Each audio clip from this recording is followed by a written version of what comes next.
e Beto Almeida. Olhávamos aqui o Beto acompanhando o VT. Sorridente. O sorriso desenhado no rosto, porque afinal de contas é uma boa lembrança. Não tínhamos nenhuma do Pelotas para trazer, mas sua vencendo o Grêmio no Olímpico, fizemos até em homenagem à sua presença no programa, Beto. Boa noite. Boa noite. É realmente uma alegria assistir o reprise, né, de uma belíssima vitória que aquele grupo conquistou em 2007. Também com um time misto, né, porque Jardel e Gavião, que hoje fazem parte do grupo do Pelotas, não estavam naquele jogo, eles ficaram fora. Então nós também estávamos no time misto e ainda nos demos o luxo de perder um pênalti aos 49 minutos do segundo tempo. Agora, Beto, o que dá para trazer em termos de lembranças e até das circunstâncias que o Maurício ilustrou, né? Porque o Grêmio vem com essa invencibilidade gigantesca de 51 partidas sem perder, mas tem um outro caráter, o jogo no Olímpico, né, claro. Tem esse caráter de decisão, a melhor campanha do Grêmio, 100% de aproveitamento até aqui, é o time a ser batido no Campeonato Gaúcho. O que você pode trazer dessa época para esse grupo do Pelotas que se classificou dessa maneira, né? De forma dramática, nos acréscimos, enfim.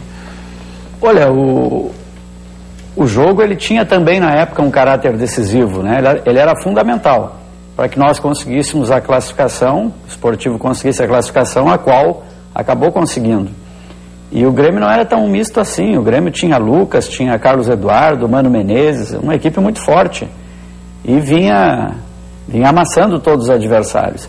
Mas os jogadores que participaram na ocasião comigo e que estão provavelmente assistindo o programa hoje, eles lembram que quando nós perdemos o jogo para o Grêmio no primeiro turno, de 3-0, ao final dele, naquele momento da oração, eu pedi a palavra e disse aos jogadores que eu não aceitei aquela derrota.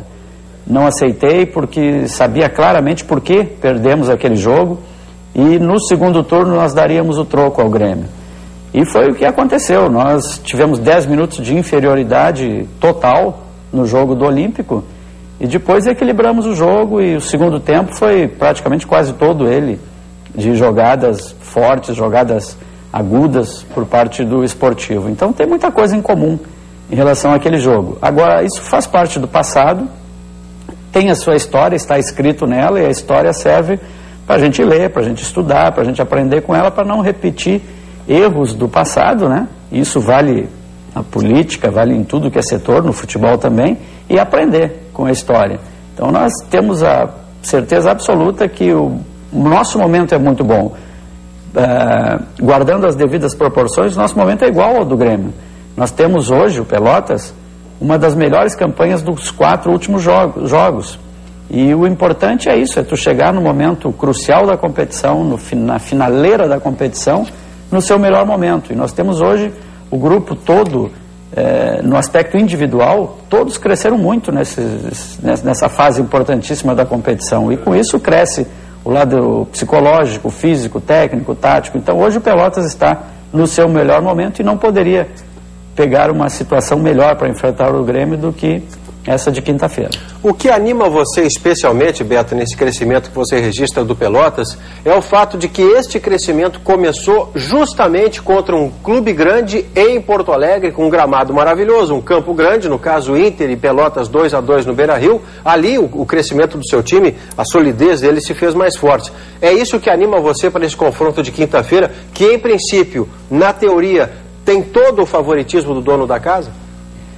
É evidente que a mola propulsora foi o jogo no Beira-Rio, porque nós vimos numa condição psicológica completamente desfavorável. Vimos de 2 derrotas, sendo que uma delas em casa, e no jogo do Beira-Rio nós demos um crescimento, né? Eu ouvi depois no compacto do jogo que houveram 23 oportunidades de gols por parte do Inter, foram 23 conclusões, mas nem todas elas foram oportunidades de gols. Mas jogamos de uma forma muito equilibrada, principalmente no segundo tempo, as 2 linhas de 4 encaixaram-se perfeitamente, conseguimos ter uma posse de bola bem maior do que a primeira etapa do jogo, o resultado altamente positivo, de 2-2 e merecido. Depois disso, uma viagem muito longa até Porto Alegre, e logo em seguida a Ijuí, enfrentar a bela equipe de Ijuí num jogo decisivo para as duas. Saímos com um belo jogo, um belo resultado. A viagem de volta, na qual chegamos no início da manhã, o sol já esperto em cima de Pelotas, para que já no sábado nós fizéssemos o terceiro jogo em 6 dias, onde tivemos a vitória sobre o Santa Cruz, uma semana de treinamento para fazer um bom trabalho de recuperação aos jogadores e muita conscientização da decisão em Porto Alegre frente ao São José, onde tivemos mais um belo jogo, um belíssimo resultado, que nos coloca nessa situação de enfrentar o grande Grêmio, o favorito Grêmio, né, sem dúvida alguma, na quinta-feira, no campo do Grêmio, casa cheia, mas o Pelotas muito confiante de estar no seu melhor momento e não poderia ter uma situação melhor para enfrentar o Grêmio. De certa forma, Beto, essa classificação e da maneira como ela foi conquistada, isso tira a frustração pela não classificação no primeiro turno, ainda quando o Pelotas também chegou na última rodada, né, em total condição de ficar com a vaga e aí desperdiçou a chance perdendo o jogo? Perdeu para o Inter de Santa Maria. O Inter de Santa Maria, exatamente. A questão da frustração, ela ficou mais por conta do torcedor, e a gente entende isso, né?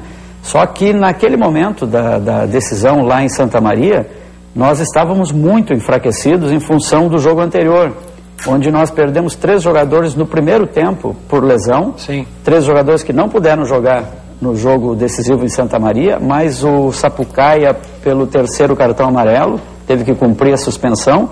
Nos primeiros 10 minutos de jogo nós perdemos o nosso goleiro reserva, que estava jogando naquele jogo, perdemos o nosso lateral direito por lesão também, e ainda o Jardel, que levou uma batida na cabeça, ficou até o final do jogo, mas sem saber onde ele estava, só sabia que tinha um jogo e ia tentar não perder ou ganhar. Então o Pelotas estava muito descaracterizado, completamente enfraquecido, completamente diferente do momento atual. Bom, para fechar de minha parte, Beto, como é que você usa numa preleção o fato de ser o chamado azarão em futebolês contra o Grêmio, que tem todos esses números favoráveis, tanto de estádio olímpico como na temporada, e na sua escalação, em relação àquela que começou o ano, começou o gauchão e que tinha Sandro Sotile com Thiago Duarte, por exemplo, né? O Alex Dias você recebeu depois, a escalação é muito diferente daquela? Olha, ela mudou bastante, né? Nós tivemos no nosso grupo de 30 jogadores, apenas 5 não começaram nenhum jogo como titular. Ou seja, nós fizemos um rodízio bastante interessante, todos tiveram a oportunidade de atuar, quase todos eles, 75% do grupo começou já algum jogo como titular. Enfim, nós temos um grupo muito parelho, um grupo que tem a condição de representar muito bem o Pelotas nesse jogo difícil agora. Mas tu perguntasse sobre a palestra para nós, a palavra final da palestra, ela é um feedback de tudo aquilo que antecedeu o jogo. O último jogo, o trabalho de preparação, de recuperação, o trabalho de ganho técnico, tático, físico, psicológico para o próximo jogo. Então, ela é nada mais do que um resumo e alguns lembretes, usando todos os recursos que temos à nossa disposição, como tática 3D, o data show, enfim, vários recursos são utilizados, o grupo assimila perfeitamente bem. E sempre aquele aspecto psicológico pro jogo, né? Que cada jogo tem a sua história, cada jogo tem o seu momento, nós temos o nosso momento, o adversário tem o dele. Então é um feedback de tudo aquilo que antecedeu o jogo. E para esse jogo especificamente, nós não vamos lá como franco atiradores, não, nós vamos lá tentar fazer um jogo que o Grêmio não consiga botar o ritmo que ele pretende, nós colocarmos o ritmo que, a nosso entender, é o ideal para o Pelotas, super bem preparado, se por uma eventualidade formos para os pênaltis, para defender bem, para atacar bem os pênaltis. Treinamos ontem, vamos treinar amanhã de manhã, mas temos a certeza que se o Grêmio não estiver na sua noite maravilhosa do ano, nós podemos complicar e muito a festa do Grêmio. Beto, mais uma vez, obrigado pela atenção com a gente aqui e sucesso nessa empreitada. Obrigado e até amanhã. Abraço. Grande Beto.